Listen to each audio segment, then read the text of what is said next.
الحمدللہ، اور میں چاہتا ہوں کہ ہر شخص، ہر مسلمان کے دل میں یقین پیدا ہو۔ لیکن اس سے پہلے ایک اور دور ہے، وہ دور ہے کہ جس کو ہمارے اس زمانے میں آ کر دو طبقوں نے اس کے بارے میں اتنی غلط فہمیاں پیدا کی ہیں، اور اکثر ہمارے پڑھے لکھے بزوم خیش راسخ العقیدہ مسلمانوں کے اندر بھی دلوں میں نقب لگی ہوئی ہے۔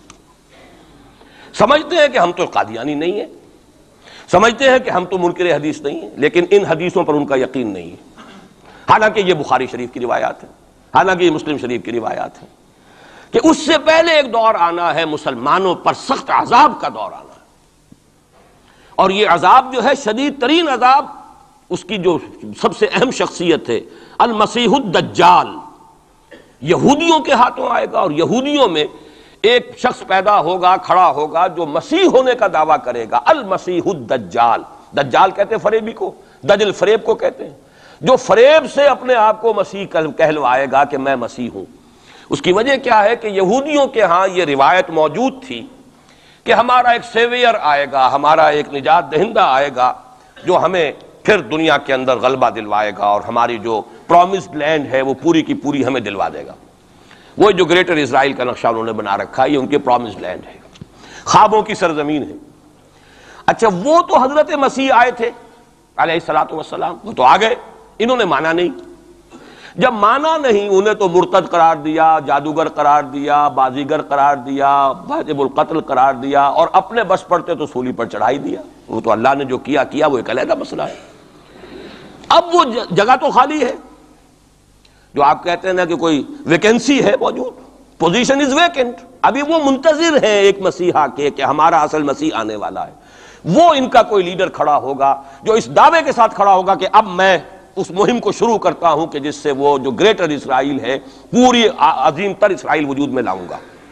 دیر کیا لگتی ہے، کوئی وزیر اعظم جو بھی ہو اسرائیل کا کھڑا ہو جائے ڈٹ کر کہ ٹھیک ہے وی ڈکلیئر وار، اور ہم تو یہ علاقے اب لے کر رہیں گے، جس کو کہ اس نے بھی کہا ہے، یہ جو اس وقت ہے ریبین جو ہے، اس کے بارے میں خیال یہ ہوا تھا کہ جب یہ وزیر اعظم بنا اسرائیل کا کہ یہ بڑا ماڈریٹ ہے، بہت ایسا ہے ویسا ہے، اور اس نے وہ امریکن سے اپنا وہ 10 بلین کا جو لون لینا چاہتے تھے اس کو اوکے کرانے کے لیے کچھ دنوں کے لیے نئی سیٹلمنٹس کی تعمیر کا کام بھی سسپینڈ کر دیا، تو بڑی امیدیں ہو گئیں، چلو جی ایک پروسیس آف جو پیس ٹاکس شروع ہو جائیں اور یہ ہو جائے۔ لیکن سب ثابت ہو چکا ہے، اسی زمانے میں وہ گیا اپنے فوجی ہیڈ کوارٹر میں، اور جا کر وہاں پہ اپنے فوجی آفیسرز کی وہ جو اب لوگوں میں تشویش ہو گئی ہوگی کہ ہم کس خواب کو دیکھ رہے ہیں اور یہ شخص کدھر چلنے لگ گیا ہے، تو جا کر کہا، اور رپورٹ ہوئی ہے خبر، اس نے کہا یہ نہ سمجھو کہ گریٹر اسرائیل کو میں نے چھوڑ دیا ہے، اس کا نقشہ تو میرے دل پر کندہ ہے، اور میں منتظر ہوں وہ وقت آئے کہ ہم وہ گریٹر اسرائیل قائم کریں۔ کوئی شخص کھڑا ہو جائے گا، اس کے لیے وہ ڈکلیئر کر دے گا، کوئی شکلیں اور کوئی سچویشن ہو سکتی ہے۔ اور اس اعتبار سے نوٹ کیجئے کہ یہ بابری مسجد کی شہادت کے بارے میں یہ صحیح بات کہی جا رہی ہے کہ یہ در حقیقت ایک فیلر ہے، ہنود اور یہود کے جو گٹھ جوڑ ہے۔ یہ میں آپ کو پہلے بتا چکا ہوں کہ یہ جو وہاں کا ہندو فنڈامنٹلسٹ ہے ہندوستان کا، باقاعدہ وفد گئے اسپین، یہ معلوم کرنے کے لیے کہ اسپین میں مسلمانوں کو جو ایکسٹرمینیٹ کیا تھا کس طریقے سے کیا تھا۔ باقاعدہ یہ تو ریسرچ کرتے ہیں، محنتیں کرتے ہیں، اور بہت ہی مستقل مزاجی کے ساتھ کام کرتے ہیں، انہوں تو باقاعدہ اس کا بھی جائزہ لیا ہوا ہے۔ پھر اسرائیل کے ساتھ جو ہم کے کانٹیکٹ ہو رہے ہیں، اور ابھی جو اسرائیل کا وزیر اعظم وہاں پہ آنے والا تھا، وہ وزیر خارجہ غالباً کسی وجہ سے ابھی جو صورت ہو گئی ہے اس کو ملتوی کیا ہے، تو یہ در حقیقت یہ دیکھنا ہے کہ مسلمانوں کے اندر جان ہے تو کتنی، یہ فیلرز پھینکے جایا کرتے ہیں، اندازہ ہو جائے کتنا ری ایکشن ہے۔ وہ ری ایکشن جتنا کچھ تھا ہو لیا، اور ہمارا ری ایکشن ہونا کیا ہے؟ اس سے پہلے جب مسجد اقصیٰ کے ساتھ جو بھی بے حرمتی ہوئی اور جب یروشلم گیا ہے، کتنا کوئی رونا پیٹنا ایک دفعہ تو پورے عالم اسلام میں ہو گیا تھا، اب کہاں ہے وہ رونا پیٹنا؟ اب تو ریکنسائل کیے بیٹھے، اب تو وہی عرب ممالک ایک ٹیبل پر جا کر میڈرڈ میں تو بیٹھ آئے نا آخر اسرائیل کے ساتھ، اور اب مسلسل گفتگو ہے واشنگٹن میں جو ہے، پہلا round, second round, third round, کبھی تو اس کے ساتھ ایک میز پر بیٹھنا گوارا نہیں تھا، اس کو ریکگنائز کرنے کا کوئی سوال نہیں تھا، اب اس کی باتیں بھی ہو رہی۔ تو معلوم ہوتا ہے کہ یہ سارے جو ہیں حالات، یہ کوئی ایسی باتیں نہیں ہیں، کوئی فیری ٹیلز ہوں، یہ کوئی پریوں کی کہانیاں ہوں جو آنے والی ہیں کیسے ہم مان لیں۔ یہ صحیح عقیدہ اسلامی ہے، از روئے احادیث حضرت مسیح علیہ السلام زندہ آسمان پر اٹھائے گئے، اور وہی حضرت مسیح علیہ السلام دوبارہ آئیں گے، اور یہودیوں کا آخری قلع قمع انہی کے ہاتھوں ہوگا، اور یہ در حقیقت قرآن مجید کا جو فلسفہ ہے انبیاء اور رسول کے بارے میں، اس کے عین مطابق ہے۔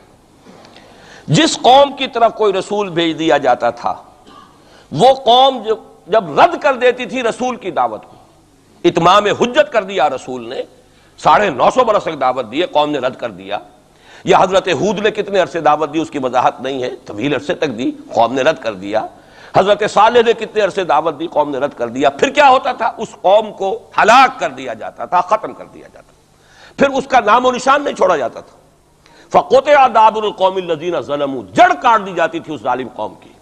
لا یرا الا مساکنہم، اب ان کے صرف مسکن نظر آتے تھے، وہ رہنے والے نظر نہیں آتے تھے۔ چلے جائیے قرطبہ میں دیکھ لیجئے، اور غرناطہ میں جا کر محل دیکھ لیجئے الحمرا، لیکن جو لوگ یہاں کبھی آباد تھے ان کا نام و نشان بھی نہیں ہے۔ یہ تو اب جو آثار قدیمہ ہیں، سیریں کر لیجئے جا کر، مسجد قرطبہ بھی ہے، سیر کر لیجئے۔ وہ تو اقبال کو تو خیر کوئی اجازت بھی مل گئی تھی نماز پڑھنے کی خاص کوئی، ورنہ وہاں پر تو اس کا بھی امکان نہیں ہے۔ اس کے ہارٹ میں جو ہے وہ چیپل موجود ہے، چرچ موجود ہے۔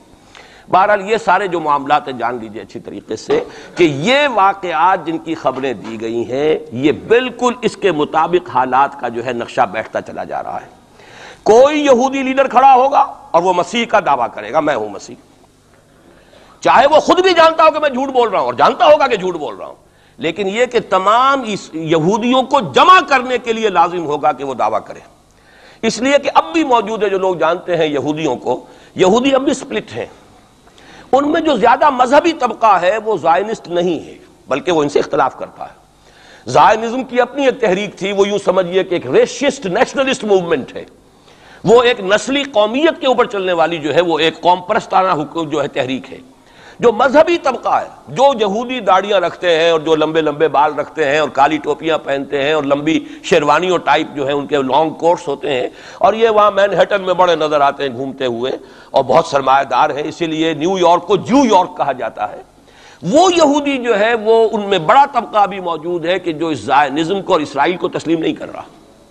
تو ظاہر بات ہے کہ ان کے لیے ضرورت ہوگی کہ کوئی مذہبی اپیل آئے، منتظر تو وہ بھی ہے مسیح کے، اب آنا تو نہیں ہے، وہ مسیح جو آئے گا وہ تو آئے گا ان کی ہلاکت کے لیے۔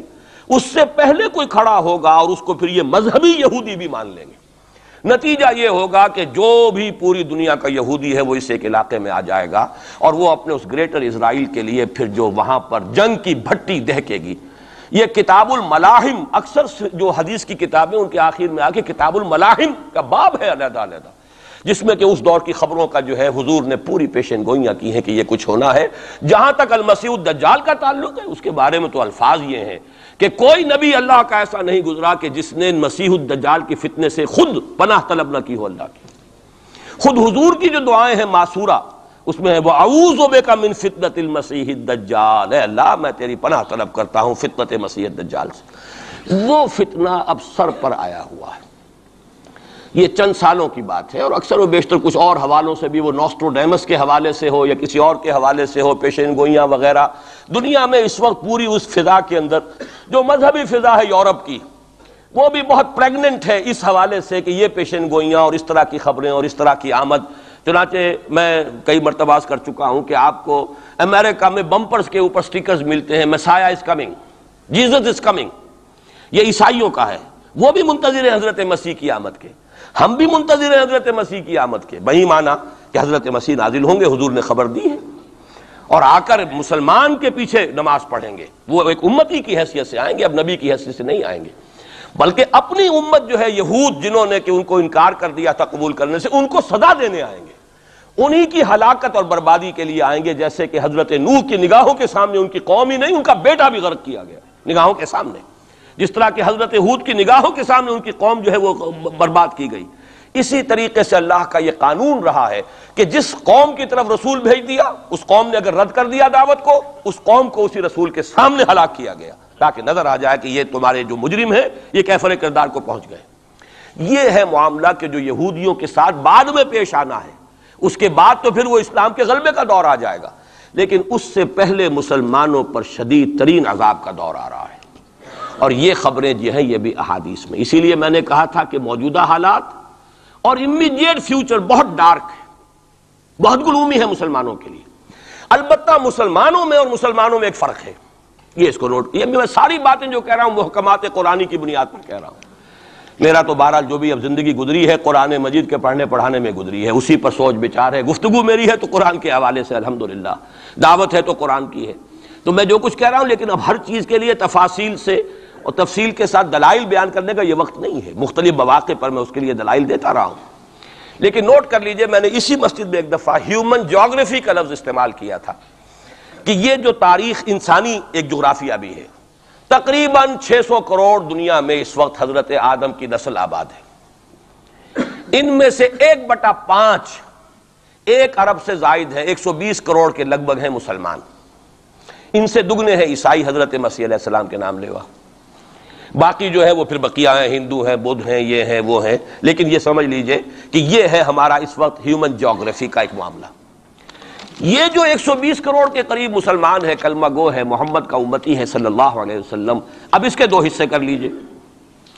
20 کروڑ کے لگ بھگ ہے عرب، اور عرب سے مراد ہے جن کی اس وقت مادری زبان عربی ہے، جو عربی بولتے ہیں، عربی سمجھتے ہیں، عربی ان کی زبان، نسلاً سب کے سب عرب نہیں ہیں، ان میں بربر بھی ہے، شمالی افریقہ کے بربر ہیں نسلی طور پر، لیکن یہ کہ جب مسلمان وہاں غالب آ گئے ان کی زبان ہی ختم ہو گئی، تہذیب بھی ختم ہو گئی، وہ بالکل پورے عربائزڈ ہو گئے، یہاں تک کہ سوڈانی پورے عربائزڈ ہیں، ان کی عربی زبان ہے، عربی بولتے ہیں۔ تو یہ سب کے سب جو اس وقت میں عرب جو کہہ رہا ہوں وہ در حقیقت عرب جو کہ عربی بولنے والے عرب ہیں، اور دوسرے جو ہے نان عرب وہ تقریباً 100 کروڑ ہیں، اور اس میں بھی نوٹ کر لیجئے ان میں سے لگ بھگ 40 کروڑ سب کانٹیننٹ میں آباد ہے، سب کانٹیننٹ پاکستان، بھارت اور بنگلہ دیش، 40 کروڑ، کتنی بڑی تعداد ہے امت مسلمہ کا 1/3۔ اگر ٹوٹل 120 کروڑ ہے تو ٹوٹل کا 1/3 جو ہے وہ ان 3 ملکوں کے اندر ہے جو کبھی ایک ہندوستان ہوتا تھا، اسی لیے میں اس کے لیے لفظ استعمال کرتا ہوں بر عظیم پاک و ہند، اس میں 40 کروڑ کے قریب مسلمان۔ بہرحال اس میں جو تقسیم ہے ازرو قرآن وہ 2 کی ہے، امیین اور آخرین، یہ قرآن کی اصطلاحات ہیں سورہ جمعہ میں، هو الذی بعث فی الامیین رسولا منہم، ایک امیین ہیں جن میں سے خود حضور تھے عرب، آپ کی زبان عربی اور انہی کی زبان میں قرآن نازل ہوا، نوع انسان را پیام آخری حاملہ رحمت للعالمین، وَكَذَلِكَ أَنزَلْنَاهُ قُرْآنًا عَرَبِيًّا لَعَلَّكُمْ تَعْقِلُونَ، لَعَلَّكُمْ تَعْقِلُونَ میں تو مخاطب نہیں ہوں، میری زبان تو عربی نہیں ہے، لَعَلَّكُمْ تَعْقِلُونَ میں کون مخاطب ہے؟ وہ جن کی زبان عربی ہے۔ ان لوگوں کو اللہ نے رتبہ زیادہ دیا، فضیلت دی، اس سے بڑی فضیلت کیا ہوگی؟ حضور انہی میں سے ہیں صلی اللہ علیہ وسلم، منہم هو الذی بعث فی الامیین رسولا منہم، انہی میں سے۔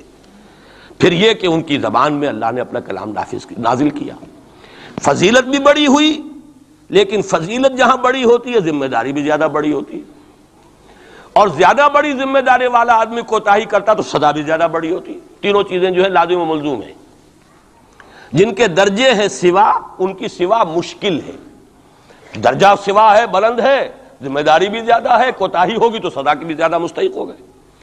اس کا مصداق ہے عالم عرب، خاص طور پر وہ جو اصل عرب ہے پرانے، لیکن طبعاً چاہے وہ غیر عرب تھے لیکن عربی زبان اب ان کی مادری زبان ہو چکی ہے، وہ بھی اس میں شامل ہو گئی۔ ان پر اصل سزا کا دور ان پر آنا ہے، اور ایک عجیب بات ہے انہی پر اصلاً ایک سزا کا دور پہلے بھی آیا تھا، یہ سیکنڈ ٹائم ہے، جیسے کہ بنی اسرائیل کے بارے میں آیا ہے وَقَضَيْنَا إِلَىٰ بَنِي إِسْرَائِيلَ فِي الْكِتَابِ لَتُفْسِدُنَّ فِي الْأَرْضِ مَرَّتَيْنِ وَلَتَعْلُنَّ عُلُوًّا كَبِيرًا، بنی اسرائیل کے لیے بھی ہم نے طے کر دیا تھا کہ 2 مرتبہ تم 2 سرکشی کرو گے اور ہمارے عذاب کے کوڑے تمہاری پیٹھ پر برسیں گے۔ یہی معاملہ بنی اسماعیل کا ہے۔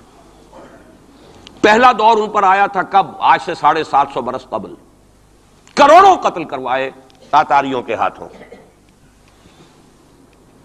ان کی حکومت ختم، آخری خلیفہ بنی عباس اس کو نکال کر محل سے اور جانور کی ایک کھال کے اندر لپیٹ کر، اور تاتاریوں نے اپنے گھوڑوں کے سوموں تلے کچل دی، خاتمہ۔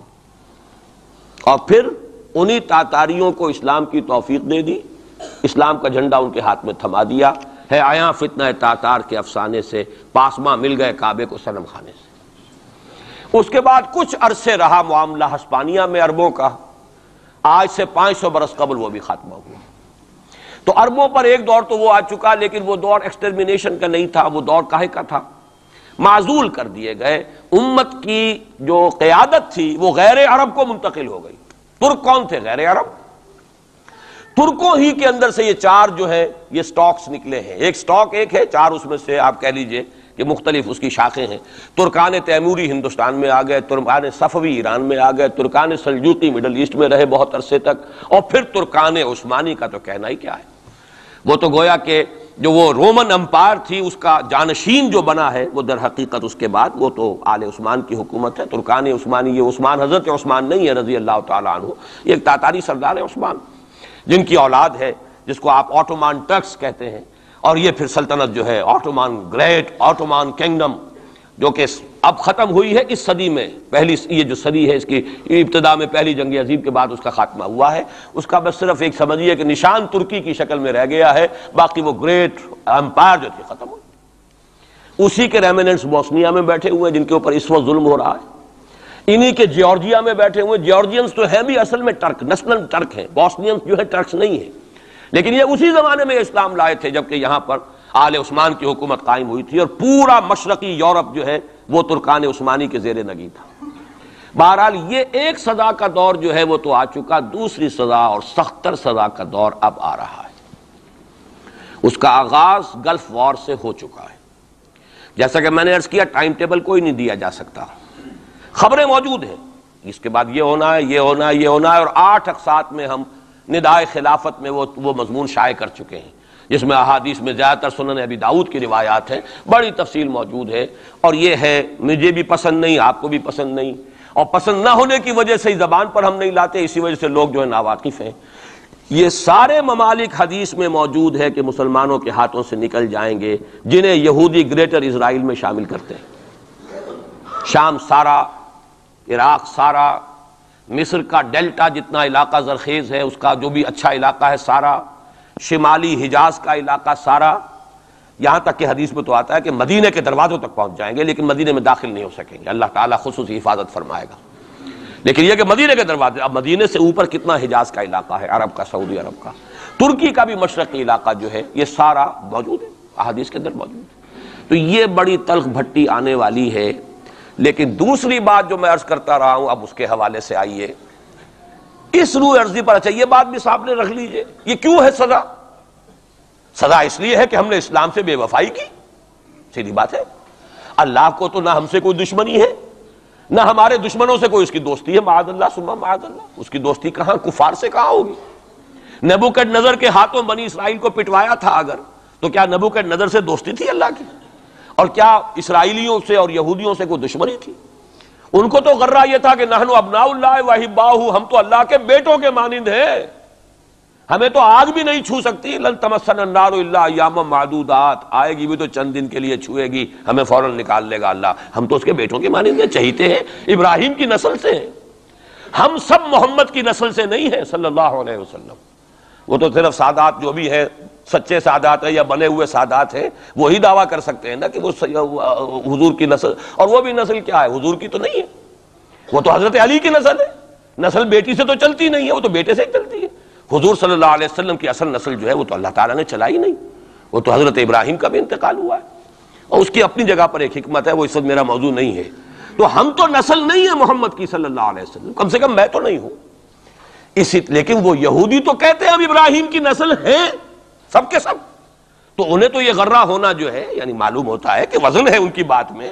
نحن ابناء اللہ واحباہ، وہ ابراہیم جسے خلیل اللہ قرار دے رہا ہے اللہ تعالیٰ، میرا خلیل ہے. واتخذ اللہ ابراہیم خلیلا، جسے امام الناس قرار دے رہا ہے، انی جاعلک للناس اماما، جو ابو الانبیاء ہے، جس کی نسل میں سینکڑوں نبی آ گئے. اس کی جب ہم اس کی اولاد ہیں تو اللہ کے ہاں ہمارے ساتھ تو پریفرنشل ٹریٹمنٹ ہوگا. یہ ان کو غرہ تھا، یہی ہمیں.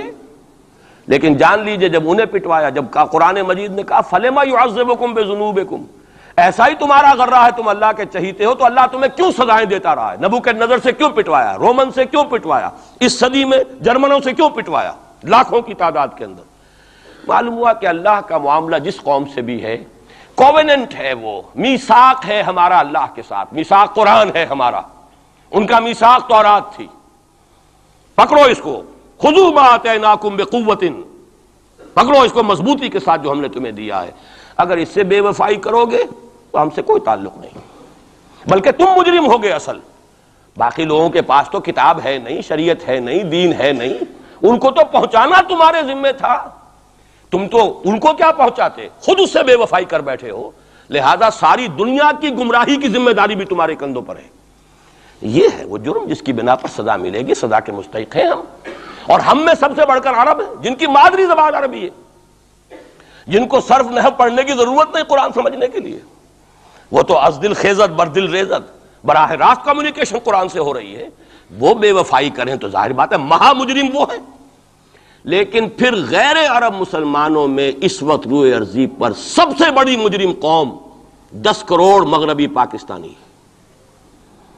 یہ میں ڈنکے کی چوٹ کہہ رہا ہوں اور بہت عرصے سے کہہ رہا ہوں، اس لیے کہ ہم وہ لوگ ہیں کہ جنہوں نے اسلام کے نام پر ملک بنایا. کوئی ملک دوسرا دنیا میں اس وقت اسلام کے نام پر نہیں بنا. ہم وہ لوگ ہیں پاکستان بنانے کے لیے لاکھوں جانیں مسلمانوں کی کلمہ گوؤں کی گئیں اور ہزاروں عصمتیں لوٹیں، اور نہ معلوم کتنی مسلمان لڑکیاں اور عورتیں جو ہے رہ گئیں پھر بھی ہمیشہ ہی سکھوں کے پاس، اور وہ آئی نہیں پاکستان اس اسلام کے نام پر. اور کیا کیا ہے ہم نے؟ 46 برس ہو گئے، اس کہاں اسلام ہوا. لہذا اس سے بڑی مجرم قوم عربوں کے بعد. ہم یہ کہہ سکتے ہیں ہمارا عام آدمی قرآن نہیں پڑھتا، قرآن جانتا نہیں، ٹھیک ہے، اپلی ہے کچھ نہ کچھ، اس اعتبار سے ان کے بعد نمبر ہمارا ہے. لیکن باقی پوری دنیا کے مسلمانوں سے بڑھ کر مجرم ہم. اور ہم اصل میں نہ صرف یہ کہ خود اپنے حصے کے مجرم ہیں، بھارت کے مسلمانوں کا بھی سارا وبال ہماری گردن پر ہے. آج میں چاہتا ہوں کہ اس کو آپ اچھی طرح نوٹ کر لیں. بھارت کے مسلمانوں نے، جسے آپ فرض کفایہ کہتے ہیں، نماز جنازہ فرض کفایہ، چند لوگوں نے بھی کسی مسلمان کی نماز پڑھ لی تو سب کی طرف سے ادا ہوگی، کسی نے بھی نہیں پڑھی تو سب مجرم ہو جائیں گے، بستی کے سب لوگ مجرم ہوں گے. بھارت کے مسلمانوں نے فرض کفایہ ادا کیا جب پاکستان بنوا دیا آپ کو، اور اس کی قیمت آج بھی وہ دے رہے ہیں. کھلے نعرے لگ رہے ہیں مسلمان کے 2 استھان، پاکستان یا قبرستان، تیسرا کوئی جگہ نہیں. ڈنکے کی چوٹ کہا بابری مسجد کے بعد ایل کے اڈوانی نے، ہم ساری مسجدیں گرا دیں گے ہندوستان کے اندر، کوئی مسجد باقی نہیں چھوڑے. ڈنکے کی چوٹ اعلانیہ، یہ سب کچھ ہو رہا. اور یہ نعرے تو نہ معلوم کب سے لگ رہے ہیں، اور نہ معلوم کب سے میں یہاں ان مسجدوں کے اندر بھی اور اپنی تقریروں میں غور کرتا رہا ہوں کہ کیا وہاں ہو رہا ہے. لیکن ہمارے تو کان پر جوں نہیں ریگتی. ہمارے تو وہی دھندے ہیں، وہی کاروبار ہے، اپنا بزنس ہے، اس کے سارے مسئلے ہیں، اس کی اپنی بلڈنگیں ہیں، اپنی موٹریں ہیں، اپنے ٹیلی ویژن ہیں، اپنے کئی کورسز کے ڈنرز ہیں. اللہ خیر صلی اللہ، ہمیں بحث کیا اسلام سے؟ تو بتائیے ہم سے بڑا مجرم کون ہوگا؟ آج جو کچھ ہندوستانی مسلمان پر بیت رہی ہے اس کا جرم ہمارے کندھے پر ہے. یہ میں جذباتی انداز میں نہیں کہہ رہا، میں تو 2 اور 2 4 کی طرح ثابت کر سکتا ہوں. انہوں نے فرض کفایہ ادا کر دیا. اور اس وقت یاد کیجئے مولانا ابوالکلام آزاد، مولانا مدنی، جمعیت علماء ہند کے علماء اپنے تقدس اور اپنے تدین اور اپنے تقوی کے اعتبار سے انکویسچنیبل، کوئی شک و شبہ نہیں ہو سکتا ان کی نیت پر اور ان کے تقوی پر اور کردار پر. انہوں نے کیا کہا تھا؟ یہی کہا تھا کہ یہ پاکستان بنا کر تم مسلمانان ہند کو 3 حصوں میں تقسیم کر دو گے. 3 میں کہا تھا، 2 میں نہیں، 3 میں. حالانکہ بظاہر تو ایک پاکستان بن رہا تھا نا، لیکن یہ مولانا ابوالکلام آزاد کے الفاظ تھے کہ 25 برس سے زیادہ یہ 2 خطے یکجا نہیں رہ سکتے. اور 25 برس کیا، 24.25 برس میں ٹوٹ گیا پاکستان. 25 برس پورے نہیں ہوئے، اور ان کے الفاظ تھے یہ کہ 25 برس سے زائد جمع نہیں رہ سکتے. 24.25 برس میں ختم ہو گیا. 16 دسمبر 1970 کو پاکستان ختم ہو گیا کہ نہیں ہو 71 کو. بہرحال نوٹ کرنے کی بات ہے. انہوں نے، ہم نے کیا کہا تھا؟ میں بھی مسلم لیگی تھا، میں نے بھی نعرے لگائے ہیں، چاہے غیر شعوری دور تھا، ہائی اسکول سٹوڈنٹ تھا. پاکستان کا مطلب کیا، لا الہ الا اللہ، فلک شگاف نعرے لگائے ہیں. اور نوائے وقت کا پرچہ انتظار کرتے تھے اسٹیشن پر کھڑے ہو کر، حصار ریلوے اسٹیشن کے اوپر، کہ اب گاڑی آئی اور اب نوائے وقت لیا اور پھیل گئے پورے شہر میں اس کو پہنچانے کے لیے. ہم کیا کہا کرتے تھے؟ جی نہیں، 2 طرف سے پاکستان جو ہے مضبوط پاکستان ہوگا. ہندوستان میں کسی ہندو کو جرت ہوگی مسلمان کے لیے کوئی میلی نگاہ سے دیکھنا بھی؟ وہ سارے خواب کہاں گئے؟ وہ تو حرم ہوئے. وہ 2 طرف کا جفا تھا وہ تو ختم ہوا، اس لیے کہ وہ زنبور تو اب رہا ہی نہیں، وہ تو کھل گئی، نوٹ ہی ختم ہوئی وہ مشرقی پاکستان. اور حال یہ ہے کہ آپ کی وزیر اعظم بنگلہ دیش نے یہ بھی پسند نہیں کیا کہ بابری مسجد پر جو بیان تھا وہ نواز شریف صاحب کے ساتھ مشترک بیان دے دیں. یہ اشتراک بھی دنیا کے سامنے نہ آ جائے کہ مشرقی پاکستان سابقہ اور اس وقت بنگلہ دیش کی وزیر اعظم اور مغربی پاکستان جو اب وٹ ریمینز آف پاکستان کے تحت صرف